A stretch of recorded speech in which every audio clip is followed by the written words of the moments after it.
Olá, o que foi a Idade Média? Quando de fato nós falamos do período medieval, nós estamos falando de qual momento da história, quais foram as suas características, o seu lado positivo ou negativo? Estamos falando do quê?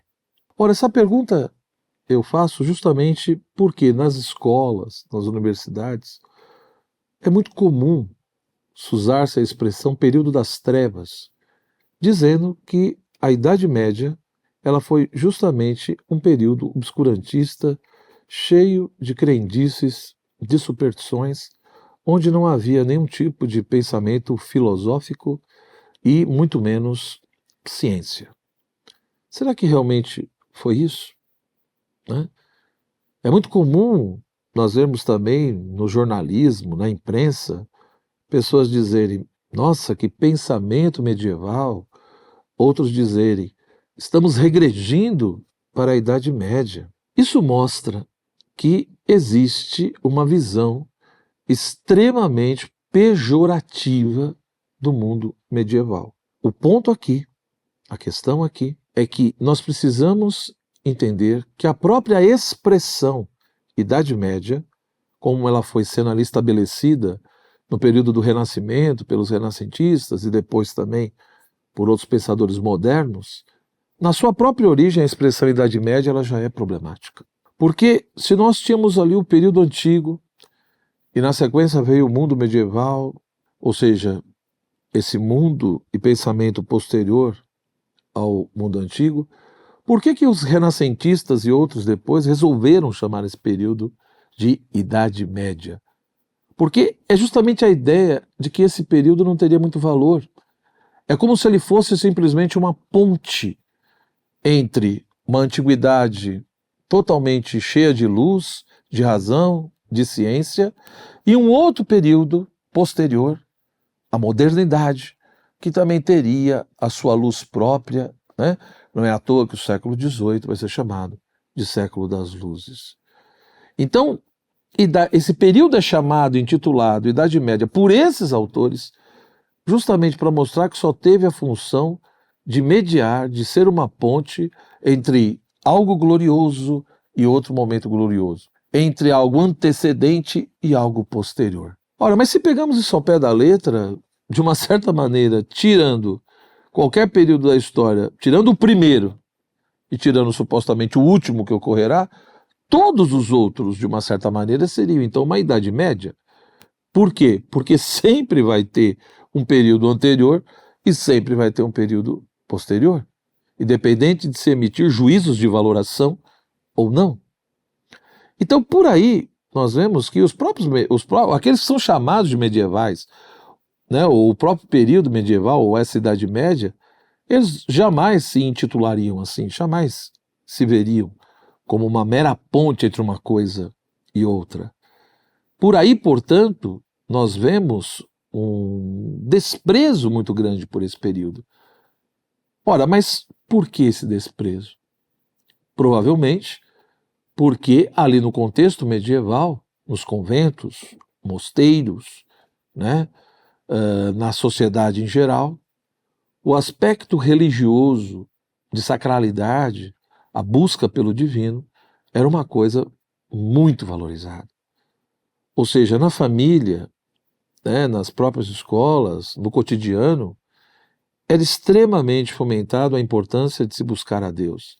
A ideia de se construir uma sociedade cujas leis fossem reflexo não só da ordem natural, da lei natural, mas da vontade de Deus, dos valores cristãos, etc. Então, o próprio trabalho era pensado nessa perspectiva, a economia, a política, a arte, ou seja, tudo girava em torno de princípios, valores profundamente religiosos. Isso não quer dizer que, no contexto medieval, não houvesse a busca, a valorização da razão, do conhecimento, né? De fato ter esse desejo de se encontrar a verdade, seja sobre o mundo, sobre as coisas, sobre o cosmos em geral. Ao contrário, quando pensamos nesse período, que começa mais ou menos ali no final do século V, início do século VI, né, no mundo ocidental, principalmente depois da invasão dos bárbaros, que vai tendo ali toda a queda do Império Romano e esse mundo antigo aos poucos vai desmoronando, a partir do século VI você tem o início do surgimento desse mundo medieval, dessa cultura medieval, que vai mais ou menos também até o século XIV, né? Ou meados do século XV, como alguns colocam. Então, um período longo. E como todo período longo, ele vai ter momentos e fases totalmente diferentes. Então, uma coisa é o mundo medieval do século VI até o século IX ou X. Outra coisa é o mundo medieval a partir do século XI, né, e ali no século XII. Outra coisa é o século XIII, outra coisa é o século XIV. Então você vai ter todo esse contexto da chamada, né, Alta Idade Média, Baixa Idade Média, que vai possuir pensadores, uma produtividade cultural e intelectual distinta. Então, de fato, o mundo medieval, ele também vai ser portador dos seus problemas, das suas dificuldades, das suas, sei lá, superstições, fantasias, crendices, não tenha dúvida, né, dos seus erros ou limitações. Então é óbvio que a Idade Média não foi simplesmente o paraíso na Terra. Não é isso, né? Se alguns defendem isso, enfim, é uma visão totalmente equivocada que não corresponde à realidade histórica. Mas, por outro lado, também parece que não tem muito sentido dizer que o período medieval foi o período das trevas, das crendices e superstições, onde a filosofia, a ciência, onde o pensamento racional não era valorizado. Isso não é verdade. É só você pegar alguns pontos desse mundo medieval, principalmente no Ocidente, que você vai ver justamente o contrário. Então, quando você pega ali no final do século VIII, comecinho do IX, toda aquela questão do renascimento carolíngio. E o mundo medieval vai ter vários renascimentos, não é só esse. Esse renascimento carolíngio, comandado por Carlos Magno, né, que queria reestruturar o Império Cristão, ele vai ter todo um projeto educacional, cultural, né, vai procurar reorganizar alguns pontos das disciplinas, né, da questão disciplinar na igreja, vai chamar na época os grandes educadores e pensadores, como Alcuino, para fazer toda uma reforma educacional e cultural. Então, o Renascimento carolíngio, retomando, né, a questão das artes liberais, do trivium, do quadrivium, já mostra a valorização disso. E não só direcionada à questão das classes ricas e abastadas, porque nessas escolas que vão surgir depois, né, de todo esse processo de renovação, de reestruturação, muitos pobres também, ou seja, quem não tinha como pagar, acabava sendo custeado de uma outra forma. Então, essa fantasia, né, esse equívoco que se estabeleceu, que simplesmente no mundo medieval, em nenhum momento, né, aqueles que não tinham posse teriam condições de participar, digamos assim, desses ambientes educacionais, dessas escolas. Isso não é fato, né? Então, o Renascimento carolíngio, né, com o trabalho de Alcuino e outros, né, Carlos Magno e Alcuino, depois outros reis e outros educadores e pensadores deram a sua contribuição, vai de fato provocar um renascimento cultural, religioso, né, educacional. Talvez não do tamanho, do modo que Carlos Magno queria ou que Alcuino desejava, né? Vai ter ali os momentos de crise, sim. O final do século IX, século X, é uma grande expressão disso, né? De uma grande crise, por exemplo, no interior da Igreja Católica. Mas quando você vai para o século XI, você já vê, já e não só no XI, um pouco antes, os resultados, os frutos, as implicações desse renascimento ocorrido, né? Você vê, por exemplo, se existe a polêmica de dialéticos e antidialéticos, os dialéticos, aqueles que valorizavam a filosofia, a lógica, e achavam que a gente tinha que saber debater, discutir, argumentar, saber demonstrar aquilo que está dizendo, principalmente do ponto de vista racional. Isso mostra, então, que a valorização das artes liberais, principalmente da dialética, da lógica, mostra que o mundo medieval não era feito só de questão de crenças ou de fé, ou de uma fé simplesmente desvinculada totalmente da razão. A temática da relação entre fé e razão é extremamente presente no mundo medieval. E a partir disso, várias outras coisas vão ser discutidas. né? O conteúdo da Bíblia vai ser discutido, aquilo que os padres da igreja, os primeiros escritores cristãos disseram, também vai ser debatido. E o pensamento medieval propriamente dito é aquilo que se chamou de escolástica, né? Que nós já falamos um pouco aqui em aulas anteriores, né? A escolástica medieval é a expressão de todo esse processo, muitas vezes, de renascimento, de reestruturação e principalmente de uma preocupação profunda de articular a fé e a razão. O método escolástico é um grande exemplo disso. Então, quando você pega, né, antes do século XI, no século IX, por ali, você já vê o que se chama de pré-escolástica. Mas ela surge de fato no século XI. Essa polêmica de dialéticos e teólogos, ou dialéticos e antidialéticos, já mostra ali todo um processo de surgimento do método escolástico, que se preocupava não só em ler, comentar, analisar, mas fazer verdadeiras disputas, debates, onde se analisaria um problema, uma questão, olhando o pró e o contra, buscando uma síntese nisso, buscando realmente mostrar qual era a hipótese ou a resposta mais plausível do ponto de vista da demonstração racional, né? Então, é evidente que a dimensão religiosa e espiritual está ali muito presente. A valorização da fé é muito presente. E se parte do pressuposto que não pode existir uma contradição entre fé e razão.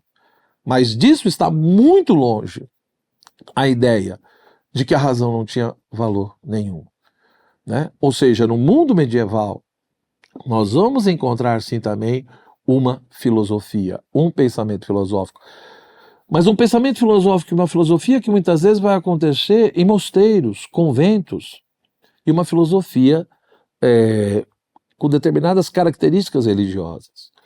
O problema é que muitos partem do pressuposto que não existe vida inteligente em mosteiro, não existe vida inteligente em convento, que uma filosofia religiosa necessariamente ela é fraudulenta, ela não tem consistência nenhuma. Será? Até que ponto, por exemplo, conseguiram provar por A mais B que a metafísica desenvolvida, né, por Tomás de Aquino, por exemplo, ela é uma coisa absurda, ela é uma coisa ilógica. Quantos foram influenciados por tudo isso? Você pega elementos do pensamento de Anselmo de Cantuária, de Duns Scotus, de Raimundo Lúlio, né, e de tantos outros autores medievais, São Boaventura.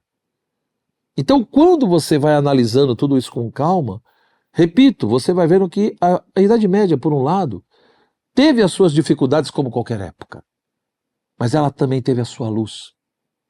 Ela teve muitas vezes a sua capacidade, né, de organizar a economia, de organizar a política de uma maneira extremamente diferente, aonde, de fato, nessa organização social, as pessoas tinham condições de viver de uma maneira digna. Então existiram problemas? Sim. Muitas coisas não eram conhecidas. As pessoas morriam cedo, existiam as doenças, né? Então, se você pensar do ponto de vista da medicina, da farmacologia, né, da engenharia, ou seja, muita coisa ainda não se conhecia. Mas isso é a própria história da humanidade.